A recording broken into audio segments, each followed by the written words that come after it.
There's no feeling more intense than starting over. If you deleted your homework the day before it was due, as I have, or if you left your wallet at home and you have to go back after spending an hour in the commute. If you won some money at the casino and then put all your winnings on red but it came up black. If you got your best shirt dry cleaned before a wedding and then immediately dropped food on it. If you won an argument with a friend and then later discovered that they just returned to their original view. Starting over is harder than starting up. If you're not ready for that, like if you've already had a bad day, then what you're about to go through might be too much. Feel free to go away and come back. I'll be here. Alright, thanks for coming with me on this trip. I'll understand if you have to take a break at any point. Just find a safe place to stop and quit the game. And don't worry, I'll save your progress, always. Even your mistakes.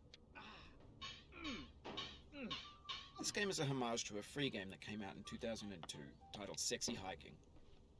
The author of that game was Jazuo, a mysterious Czech designer who was known at the time as the father of B games. And B games are rough assemblages of found objects. Designers slap them together very quickly and freely, and they're often too rough and unfriendly to gain much of a following. They're built more for the joy of building them than as polished products. In a certain way, Sexy Hiking is the perfect embodiment of a B game.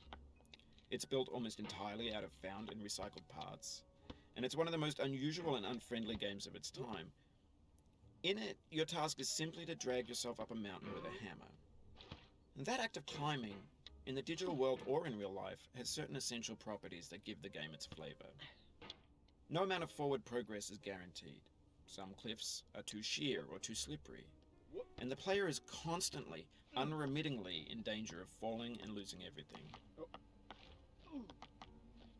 Anyway, when you start Sexy Hiking, you're standing next to this dead tree that blocks the way to the entire rest of the game.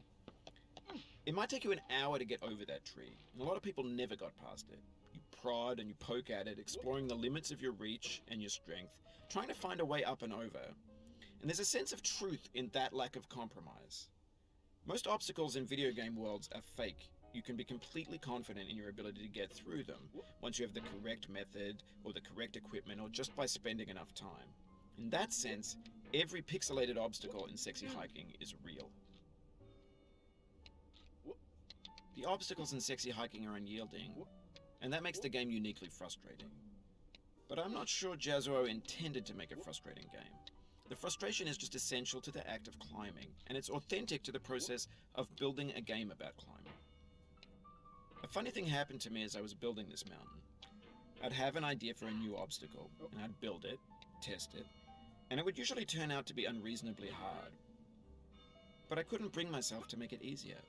It already felt like my inability to get past the new obstacle was my fault, as a player rather than as a builder. Imaginary mountains build themselves from our efforts to climb them, and it's our repeated attempts to reach the summit that turns those mountains into something real. When you're building a video game world, you're building with ideas, and that can be like working with quickset cement. You mold your ideas into a certain shape that can be played with, and in the process of playing with them, they begin to harden and set until they're immutable, like rock. And at that point, you can't change the world. Not without breaking it into pieces and starting fresh with new ideas. For years now, people have been predicting that games would soon be made out of prefabricated objects, bought in a store and assembled into a world.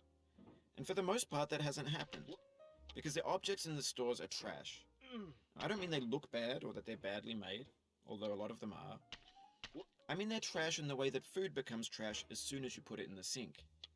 Things are made to be consumed and used in a certain context, and once the moment is gone, they transform into garbage. In the context of technology, those moments pass by in seconds. Over time, we've poured more and more refuse into this vast digital landfill that we call the internet. It now vastly outnumbers and outweighs the things that are fresh and untainted and unused. When everything around us is cultural trash, trash becomes the new medium, the lingua franca of the digital age. And you can build culture out of trash. But only trash culture. B games, B movies, B music, B philosophy. Maybe this is what digital culture is. A monstrous mountain of trash, the ash heap of creativity's fountain.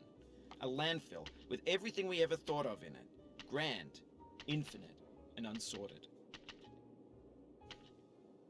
There's 3D models of breakfast, Gen X's fanfic novels, scan magazines, green screen Shia LaBeouf, banned snuff scenes on LiveLeak.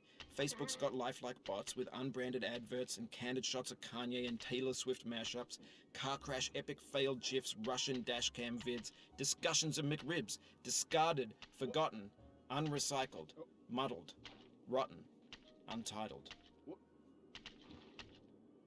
Everything's fresh for about 6 seconds, until some newer thing beckons, and we hit refresh. And there's years of persevering, disappearing into the pile, out of style, out of sight. In this context, it's tempting to make friendly content that's gentle, that lets you churn through it but not earn it. Why make something demanding if it just gets piled up in the landfill, filed in with the bland things? When games were new, they wanted a lot from you. Daunting you, taunting you, resetting and delaying you. Players played stoically. Now everyone's turned off by that. They want to burn through it quickly, a quick fix for the fickle, some tricks for the clicks of the feckless. But that's not you, you're an acrobat. You could swallow a baseball bat.